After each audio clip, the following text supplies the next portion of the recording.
Hey everyone, Danny Vaughn here, and once again launching into another episode of my Q&A sessions, which I'm happy to say seem to be kind of popular. So we'll keep them going, and if you would please, if you're enjoying these, if you like this one, hit subscribe or hit the like button. All that really helps the channel.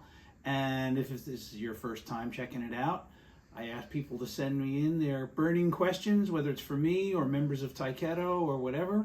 Send them into my website, dannyvaughn.com, and I keep a list, and we'll cover one at a time as we go.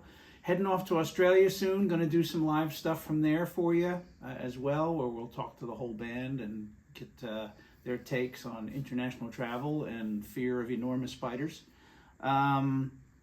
So this time we're going to cover. It was Beverly Lowe that asked me a simple but deep question, which is, when did it all start? When did you know that you wanted to become a singer? The short answer is I'm not sure I ever came to that conclusion. I found myself in demand through friends, and you're in high school and you're 15, 16, you're in your first bands, and somebody discovers he can sing a bit, get him over here. And so I was always getting asked to stand in front of people's bands that were learning, like Steppenwolf and the Rolling Stones and things like that, and sing. And so even when I wasn't necessarily driven that way, I mean, as a little kid, when you ask where did it all begin, I'll tell you one of my mother's favorite stories, which is that I was a very, very loud, very attention deficit, wild, running about, tiny little kid with a very high voice. And I think if I had been born 20 years later, they'd have just put me on medications right away. But they didn't really do that back in the mid-'60s, whatever. So when we moved to New York City, at that point, I was already performing in the house, and back then stereo systems all had enormous speakers, and I used to hide behind the speakers and sing along with the Beatles and poke my head around and say, "You can't tell it's me, can you? You can't." So there was something in there, but as far as actually doing it, making a living out of it, doing it in front of an audience, that didn't happen until I changed schools and had the tremendous good fortune of going to the Rudolf Steiner School in New York City, where there is such a big arts and music program. And they didn't know what to do with this crazy kid either. So they said, he makes a lot of noise, let's stick him in choir. And within 2 months of doing that, I would have been 11 years old, they did a roughly Christmas time presentation in a church and all this, and we were doing a hymn called the Pie Jesu, and the part that was written for the soloist was actually written for the castrati. That's how high my voice was. And so they gave it to me to do, and I hadn't had a growth spurt yet. I was really quite small.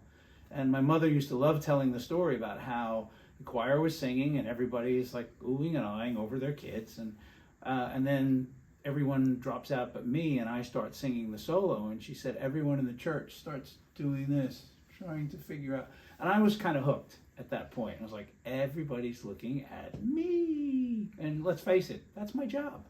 I turned it into a living. As far as getting into bands, again, it was rarely my choice.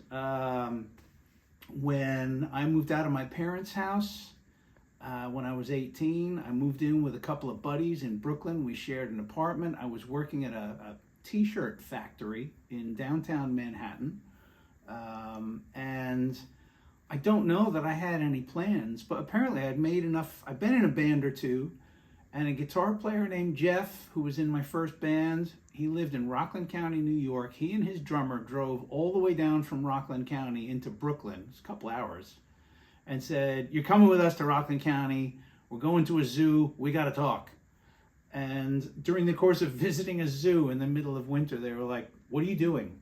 Why aren't you singing? We need a singer. Come live up in Rockland County. We'll make money that way." And I think that's kind of really where it started. And I started to look at it as potentially as a profession. But again, I was always fortunate that people sought me out. I wasn't the most proactive. You know, I got involved with Wasted because Paul Chapman sought me out. He'd heard about me through someone else.